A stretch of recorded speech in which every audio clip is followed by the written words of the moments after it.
Hello दोस्तों, आज की इस वीडियो में डिस्कस करेंगे एफसीआरए में जो अमेंडमेंट हो रहा है इस पे ये यूएस वाले, जो अमेरिका वाले या विदेश के लोग क्यों इतना चिल्ला रहे हैं। देखो होता क्या है, एक एग्जांपल से स्टार्ट करते हैं कि अब सपोज़ करो आप किसी एक पर्सन ने एक एनजीओ स्टार्ट करी इंडिया में और वो चाहता है कि उसे बाहर से कुछ पैसे चाहिए विदेश से, क्योंकि वो पब्लिक वेलफेयर के लिए काम कर रहा है। तो वो करेगा क्या, गवर्नमेंट से एक लाइसेंस लेगा इस फॉरेन कंट्रीब्यूशन एक्ट में और वो बोलेगा सर मेरे को बाहर से पैसे चाहिए क्योंकि मैं पब्लिक वेलफेयर के लिए काम कर रहा हूँ।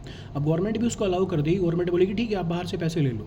लेकिन इस कंडीशन में अगर वो क्या करे कि उसने 20 साल पहले एक लाइसेंस लिया और उसने 50,000 करोड़ रुपए या 50 करोड़ रुपए ले लिए बाहर से, उसने कोई हॉस्पिटल, उसने कोई स्कूल रन करना स्टार्ट कर दिया और उसके बाद वो अपना लाइसेंस रिवोक करा लेता है और वो सारे पैसे वो क्लेम करना स्टार्ट कर दे कि ये 50 करोड़ तो मेरे हैं क्योंकि बीइंग एन एनजीओ मैंने ये रिसीव किए थे बाहर से।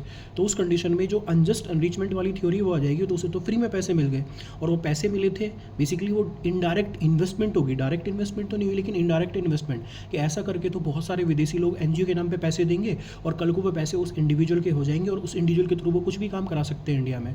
तो गवर्नमेंट चेंज क्या लेके आ रही है वो हम डिस्कस करेंगे। तो बेसिकली गवर्नमेंट इसमें दो चेंज कर रही है, एक सेक्शन 14A, एक सेक्शन 16A।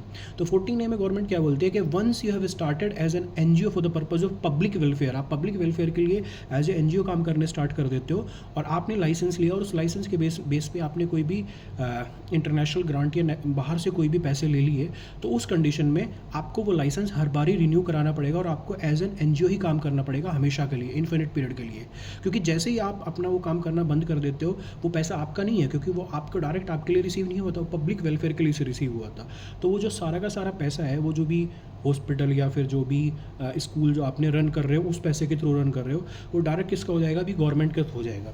तो गवर्नमेंट एक ऐसा इसमें अमेंडमेंट लेके आ रही है। पहले ऐसा प्रोविज़न नहीं था। पहले एक प्रोविज़न क्या था कि अगर एक बार आपने एनजीओ स्टार्ट किया, आपको पैसे मिले और आप एनजीओ बंद भी कर देते हो, स्टिल वो पैसा आपका रहेगा। लेकिन अब गवर्नमेंट क्या कर रही है, गवर्नमेंट एक कर रही है डेजिग्नेटेड अथॉरिटी स्टैब्लिश। ये डेजिग्नेटेड अथॉरिटी का काम क्या होएगा कि वो मॉनिटर करेगी कि किसी ने एज एन एनजीओ पैसे तो नहीं लिए और वो पैसे लेके खुद पर्सनल यूज़ तो नहीं कर रहा है उसका, क्योंकि ये तो इनडायरेक्ट इन्वेस्टमेंट होगी इंडिया में। तो गवर्नमेंट कर क्या रही है कि एफसीआरए में अमेंडमेंट कर रही है और एफसीआरए में अमेंडमेंट करने के बाद गवर्नमेंट अभी क्या करेगी, एक डेजिग्नेटेड अथॉरिटी स्टैब्लिश कर देगी। इवन इसका रेट्रोस्पेक्टिव इफेक्ट भी बता रहा है। रेट्रोस्पेक्टिव मतलब बैक डेट में अगर आपने 20 साल 30 साल पहले पैसे लिए थे और आज आप एनजीओ के तौर पे काम नहीं कर रहे हो, इसकी एप्लीकेबिलिटी स्टिल इसकी एप्लीकेबिलिटी हो जाएगी। और इसमें क्या है कि लैक ऑफ अपील प्रोसेस, आप इसके अगेंस्ट में अपील में भी नहीं जा सकते।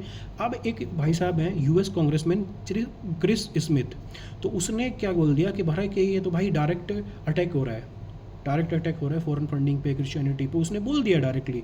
तो ऐसा कुछ नहीं है, बेसिकली ये मॉनिटर कर रहे हैं क्योंकि एक थ्योरी है unjust enrichment. You can not become rich on the money of others. So if any person is taking money from outside he must have to answerable to the towards the public, towards the government only, क्योंकि उसने वो पैसा लिया है as a indirect investment for the purpose of public welfare. तो अभी अगर वो काम करना बंद कर देता है तो उसके बिहाफ पे गवर्नमेंट काम करेगी। ये अमेंडमेंट गवर्नमेंट लेके आ रही है इस एक्ट में।